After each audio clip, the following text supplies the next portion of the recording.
آج کا خطبہ جمعۃ المبارک، اس کا عنوان ہے روز قیامت اہل توحید کے 3 سفارشی۔ یہ عنوان اور یہ موضوع رکھنے کی وجہ یہ پیش آئی، مجبوری یہ ہے کہ تمام کے تمام لوگ وہ اس بات کے دعوے دار ہیں کہ ہماری فلاں پیر کے ساتھ بیعت ہے، ہم فلاں کے مرید ہیں، ہم فلاں کے پیچھے چلنے والے ہیں، تو لہٰذا ہماری وہ بخشش کروائیں گے، ہمارے وہ سفارشی ہوں گے، وہ ہمیں قیامت کے دن لے کر جائیں گے۔ اور ہمیں اہل توحید کو یہ تانا دیا جاتا ہے، اور آپ نے سنا ہوگا تہاڈا تو کوئی پیر ہی نہیں، یہ تو بے مرشدے ہیں، ان کا کوئی مرشد ہی نہیں ہے، ان کا کوئی امام ہی نہیں ہے۔ تو ابتدا ہی میں عرض کر دوں، ہمارے مرشد، ہمارے پیر، ہمارے امام، ہمارے پیر طریقت، ہمارے رہبر شریعت وہ سیدنا و مولانا حضرت سیدنا امام اعظم حضرت محمد الرسول اللہ صلی اللہ علیہ وسلم ہے۔ وہی ہمارے امام ہیں، وہی ہمارے مرشد ہیں، وہی ہمارے قائد ہیں، وہی ہمارے آقا ہیں۔ اللہ رب العالمین نے پہلے یہ شفاعت کا عقیدہ سمجھیے کہ یہ عقیدہ ہے کیا۔ شفاعت کے عقیدے میں 3 گروہ سامنے آتے ہیں، تینوں کے تینوں گروہوں کا عقیدہ میں آپ کے سامنے عرض کروں گا۔ پہلے گروہ کا عقیدہ جو کہ اس عقیدہ شفاعت کے منکر ہیں، جو کہ مانتے ہی نہیں ہیں کہ قیامت والے دن کوئی سفارش کرے گا، کوئی شفاعت کرے گا۔ یہ عقیدہ، یہ نظریہ باطل۔ اسی طرح دوسری طرف دوسرے لوگ اور دوسرا گروہ وہ ہے ان لوگوں کا ہے جن کا کہنا کہ ہر پیر، ہر بزرگ، ہر چرسی، ہر ملنگ اور ہر پوڈری، جس کا بھی مزار اور دربار بنا ہوا ہے، جس کی بھی قبر کے اوپر رش ہے، وہ سارے کے سارے قیامت والے دن ہمارے سفارشی ہوں گے۔ یہ عقیدہ، یہ نظریہ، یہ بھی باطل ہے، یہ بھی ردی کی ٹوکری میں پھینکنے کے لائق ہے۔ تیسرا گروہ اور تیسرا عقیدہ اور نظریہ جو کہ ہمارا بھی عقیدہ ہے، اور وہی عقیدہ قرآن کریم کے اندر اور احادیث مصطفیٰ صلی اللہ علیہ وسلم میں موجود ہے، یعنی کہ ہمارا ہر عقیدہ، ہر نظریہ، ہر عمل آپ کو اس کے پیچھے قرآن کریم کی آیت اور رسول اللہ صلی اللہ علیہ وسلم کا فرمان نظر آئے گا۔ ہمارا عقیدہ کیا ہے؟ ہمارا عقیدہ قرآن نے بیان کیا ہے۔ اللہ تعالیٰ فرماتے ہیں یعلم ما بین ایدیہم وما خلفہم ولا یشفعون الا لمن ارتضی، کہ اللہ وہ ذات ہے کہ جو کہ ہر قسم کے غیب کو، ہر قسم کی چیزوں کو جانتا ہے، ہر قسم کی چیزوں کا علم ہے، اور کوئی بھی رب کے سامنے سفارش نہیں کر سکتا الا لمن ارتضی، سوائے اس کے جس کو رب نے چن لیا، جس کو رب نے اجازت دی ہوئی۔ ہمارا عقیدہ اللہ رب العالمین نے قرآن کریم میں بیان فرمایا، آیت الکرسی آپ پڑھتے ہیں روز، اللہ فرماتے ہیں من ذا الذی یشفع عنده الا باذنہ، کہ کون ہے جو اس رب سے سفارش کر سکے، شفاعت کر سکے اس رب کی اجازت کے بغیر۔ یہ ہے ہمارا عقیدہ کہ سفارش اور شفاعت ہم برحق مانتے ہیں، اور یہ یقینی بات ہے کہ اللہ رب العالمین نے جو گناہگار مسلمان ہیں، گناہگار موحدین اور توحید والے ہیں، ان کے لیے اللہ رب العالمین نے یہ پیکج رکھا ہوا ہے شفاعت کا، کہ ان کے اعمال تو اس قدر نہیں ہوں گے کہ وہ خود جنت میں چلے جائیں، اور پھر اللہ رب العالمین شفاعت کا اور سفارش کا کچھ لوگوں کو حق عطا فرمائیں گے جو کہ ان ایمان والوں کی، اہل توحید کی سفارش کریں گے۔ اب قرآن کریم سے ہمیں یہ تو نظریہ مل گیا، یہ عقیدہ تو ہمیں مل گیا کہ شفاعت اور سفارش ہونی ہی ہونی ہے، اللہ تعالیٰ نے شفاعت کا حق دینا ہے۔ اب اگلی مسئلہ یہ ہے، اگلی بات یہ ہے کہ شفاعت کرنی کس نے ہے، سفارش کرے گا کون، یہ حق کس کو ملے گا؟ تو سر جی 3 ایسے سفارشی ہیں جن کی اتھینٹک اور جن کا اتھینٹک ہونا اللہ کا کلام بھی کہتا ہے اور محمد الرسول اللہ کا فرمان بھی کہتا ہے۔ وہ ایسے سفارشی ہیں کہ جن کی شفاعت قبول کی جائے گی، جن کی سفارش کو اللہ تعالیٰ شرف قبولیت سے نوازیں گے۔ ان سفارشیوں میں سے ایک سفارشی کی میں نے آج بات کرنی ہے، اور باقی سفارشیوں کی اگلے جمعے بات کریں گے۔ پہلا جو سفارشی اور بالکل اتھینٹک، اور قرآن کریم میں بھی موجود ہے، احادیث مصطفیٰ میں بھی موجود ہے کہ اس کی سفارش قبول کی جائے گی، وہ ہے جی سب سے پہلا ہمارا سفارشی یہ اللہ کا کلام، یہ قرآن کریم، یہ ہمارا سفارشی سب سے پہلا ہے۔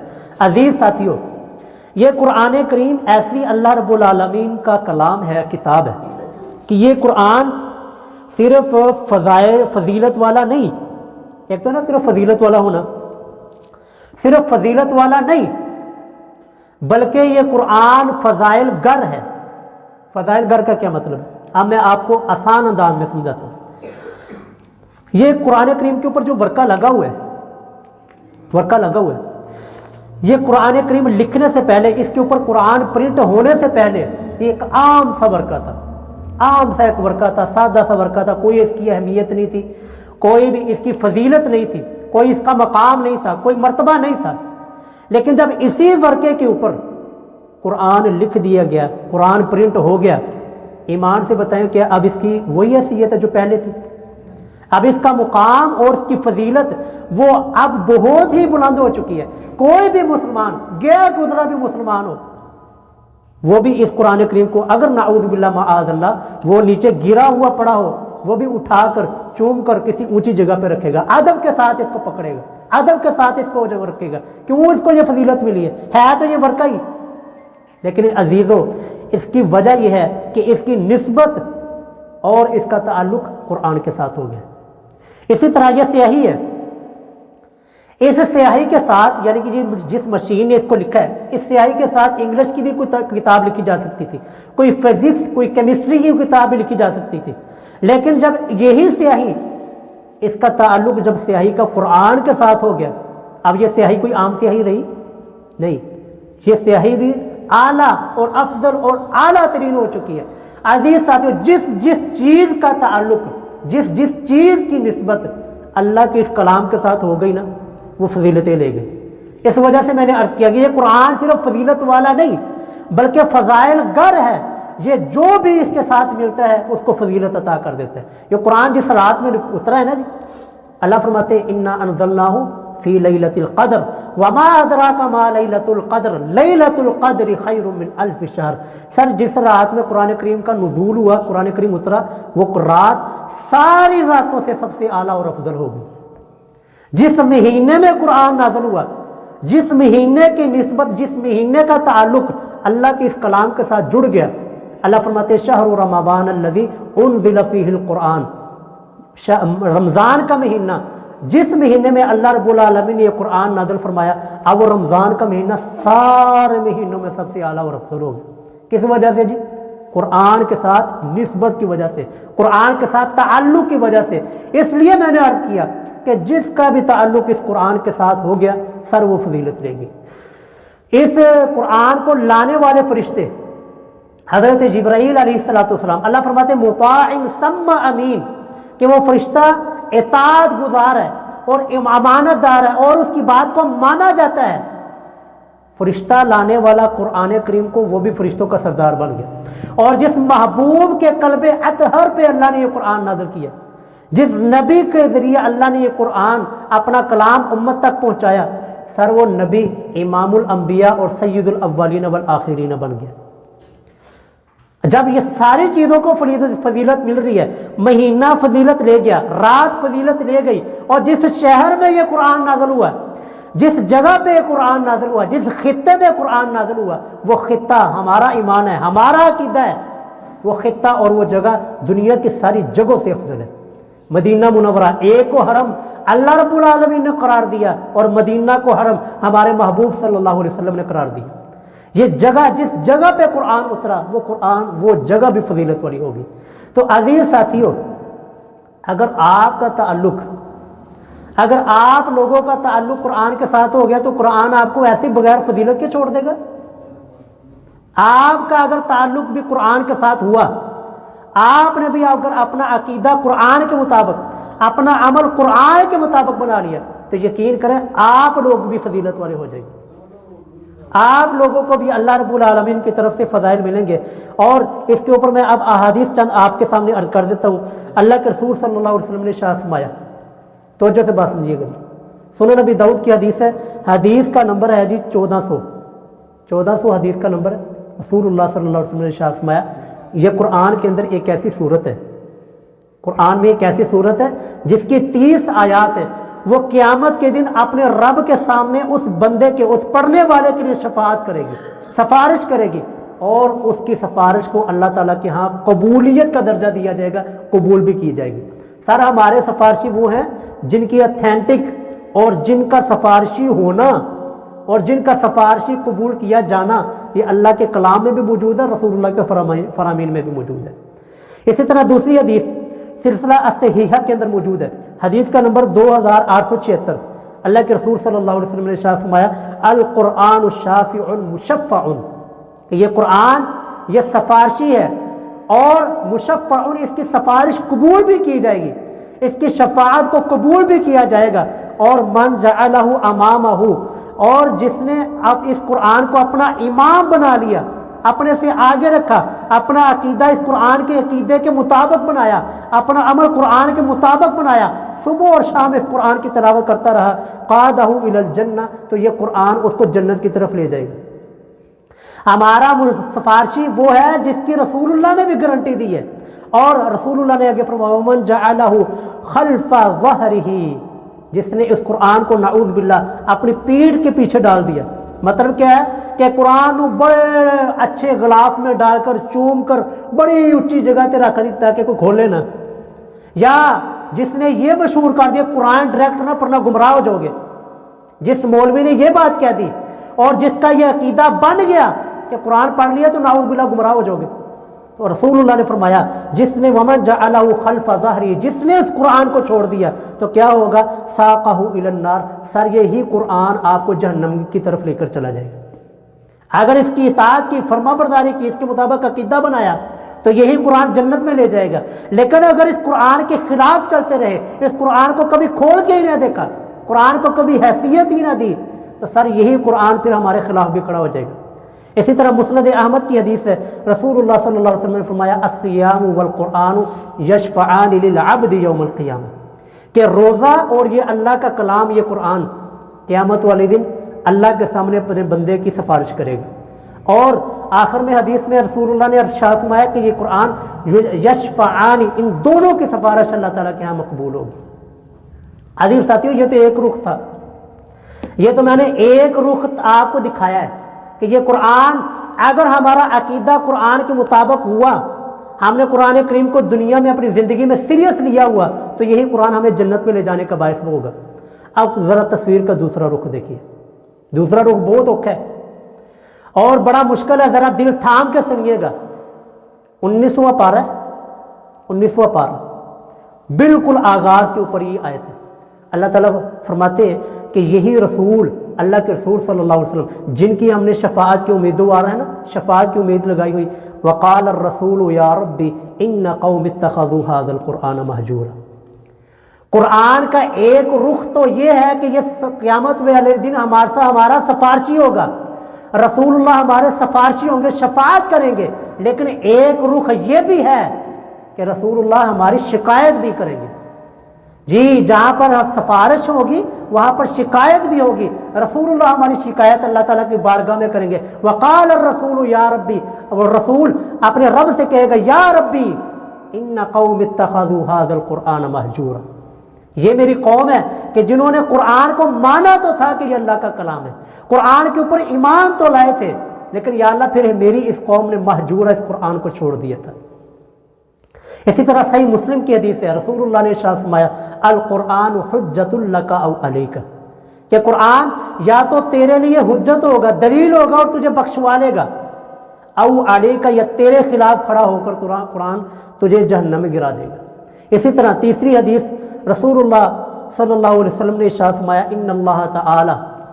ان اللہ تعالی یرفع بہذا الکتاب اقواما، کہ اللہ اس قرآن کے ذریعے، جس نے قرآن قیامت اور اس سفارش کرنی ہے، اللہ نے اس کتاب کے ذریعے، اس قرآن کے ذریعے بہت سے لوگوں کو اللہ تعالیٰ عزتیں عطا کرتا ہے، بہت سے لوگوں کو اللہ تعالیٰ عروج بخشتا ہے، وَيَضَعُ بِهِ آخَرِينَ، اور اسی قرآن کے ذریعے بہت سے لوگ ذلیل ہو جاتے ہیں، بہت سے لوگ رسوا ہو جاتے ہیں، جس کو علامہ اقبال نے کہا وہ معزز تھے زمانے میں صاحب قرآن ہو کر، اور ہم خار ہوئے ہیں زمانے میں تارک قرآن ہو کر۔ تو عزیز ساتھیو، میرا جو شکوہ ہے نا جی، شکوہ وہ آپ لوگوں کے ساتھ ہے، آپ جو ہم یہاں پر موجودہ بیٹھے ہوئے ہیں۔ باقیوں کو تو چلو ہے نا، وہ بزرگوں کے پیچھے چلتے ہیں، بزرگوں کی پیروی کرتے ہیں، اکابرین کو مانتے ہیں، اکابرین کے پیچھے چلتے ہیں۔ آپ لوگوں کا تو دعویٰ ہے نا کہ ہم صرف قرآن اور رسول اللہ کے فرمان کو مانتے ہیں۔ آپ لوگوں نے سبھی اپنے بارے میں سوچے، ہم نے قرآن کو اپنی زندگی میں کتنی اہمیت دی ہے؟ سر جی شامت اپنی نہیں آنی ہے، یہ لتر ہمیں بھی پھرنے ہیں کہ جنہوں نے اپنی زندگی میں کبھی قرآن کو کھول کے ہی نہ دیکھا ہوا، جنہوں نے اپنی زندگی کے اندر قرآن کا مقصد صرف یہ رکھا ہے کہ جب بچی کی شادی کرنی ہے تو قرآن کا اوپر سایہ کرنا ہے، جنہوں نے قرآن کے نازل ہونے کا مقصد صرف یہ سمجھا کہ اب کوئی فوت ہو گیا لہذا ہوں قرآن کھول کے پڑھو، آپ قرآن جو ہے وہ پارسل کری جاؤ اور مردے کے نامہ اعمال کے اندر یہ پارسل کری جاؤ، یہ بھیجی جاؤ۔ جنہوں نے لوگوں نے قرآن کا مقصد صرف یہ سمجھ لیا نا، اور شامت ان کی بھی آنی ہے۔ جنہوں نے قرآن کا مقصد صرف یہ سمجھ لیا کہ اس قرآن کو صرف عدالت میں رکھا جائے، جب کوئی گواہ نے گواہی دینی ہو نا، بس اس کے ہاتھ کے اوپر رکھا جائے کہ جی یہ میرے ہاتھ میں قرآن ہے اور میں صحیح بات کروں گا جو بھی کروں گا، سر ان لوگوں کی بھی شامت آنی ہے۔ اور جن لوگوں کے نے قرآن کے نازل ہونے کا مقصد صرف یہ رکھا تھا کہ جب بات کرنی ہے، جب کسی مقدمے کے اندر پھنس جانا ہے اور کسی بات کو ثابت کرنا ہو، اس وقت قرآن کو اٹھانا ہے، چومنا رہو۔ جن لوگوں نے قرآن کا مقصد صرف یہ رکھ لیا ہو کہ صرف چومنا قرآن کا مقصد ہے، صرف بیٹی کو جب شادی کے کر کے رخصت کرنی اس وقت سایہ کرنا یہ قرآن کا مقصد ہے، یا عدالتوں کے اندر ہاتھ رکھ کر اور گواہی دینا صرف یہ قرآن کا مقصد ہے، سر یہ اس مقصد کے لیے قرآن نازل نہیں ہوا تھا۔ اللہ نے قرآن کریم میں نازل ہونے کا خود مقصد بیان فرمایا۔ اللہ فرماتے وَأُوحِيَ إِلَيَّ هَذَا الْقُرْآنُ لِأُنذِرَكُم بِهِ وَمَن بَلَغَ کتاب انزلناہ الیک مبارک لیدبروا آیاتی۔ اللہ فرماتے ہیں ہم نے کتاب اس وجہ سے نازل کی ہے لیدبروا آیاتی، تاکہ لوگ اس کی قرآن کی آیات کے اوپر غور و فکر کریں۔ سر قرآن کے نازل ہونے کا مقصد تو یہ تھا کہ اس کی آیات کے اوپر غور و فکر کریں، لیکن ہم نے کیا کیا؟ ہم نے اتنے ظالم ہو گئے اور اتنا ظلم کیا کہ اس کو لپیٹ کر بڑے ہی اچھے غلاف کے اندر لپیٹ کر کہیں اوپر کسی الماری کے اندر رکھ دیا۔ سر آپ سے فکر مندانہ ایک سوال ہے، قیامت والے دن یہ قرآن نے ہماری سفارش کرنی ہے، یا سفارش کر کے ہمیں بچائے گا یا ہمارے خلاف گواہی دے کر ہمیں پھنسا دے گا؟ آپ نے سوچنا یہ ہے، سوال آپ سے یہ ہے، جواب نہیں میں نے لینا، سوال صرف آپ سے کرنا ہے، اس کا جواب آپ نے سبھی نے اپنے آپ نے گریبان میں جان کر اپنا جواب جو ہے اپنے ضمیر کو خود دینا ہے۔ ہم میں سے کتنے لوگ ہیں جنہوں نے قرآن ناظرے سے پڑھا ہوا، جبکہ قرآن ناظرہ کے لیے بھی نازل نہیں ہوا تھا؟ یہ ذہن میں رکھیے گا، ناظرہ قرآن پڑھنے کا اجر ضرور ہے، ثواب ضرور ہے، کوئی شک نہیں، رسول اللہ نے اپنی احادیث میں بیان فرمایا، لیکن قرآن کے نازل ہونے کا مقصد ناظرہ بھی نہیں تھا۔ کتاب انزلناہ الیک مبارک لیدبروا آیاتی، تاکہ اس کی آیات کے اوپر غور و فکر کیا جائے۔ دوسرا آپ سے سوال، جواب نہیں میں نے لینا، جواب آپ نے اپنے ضمیر کو خود دینا ہے کہ یا تو یہ قرآن آپ کو بخشوا لے گا یا قرآن نے آپ کو پھنسا دینا ہے۔ پہلا سوال آپ نے اپنے ضمیر سے یہ کرنا ہے کہ میں نے ایک ناظرہ پڑھا ہوا قرآن پاک اپنی زندگی میں، اگر پڑھا ہوا اللہ کا شکر ہے، لو جی پہلا چیز حق ادا ہو گیا۔ دوسرا آپ سے سوال یہ ہے کہ ہم میں سے کتنے لوگ ہیں کہ جنہوں نے اپنی زندگی کے اندر اس قرآن کو کھول کر ترجمہ پڑھا ہو؟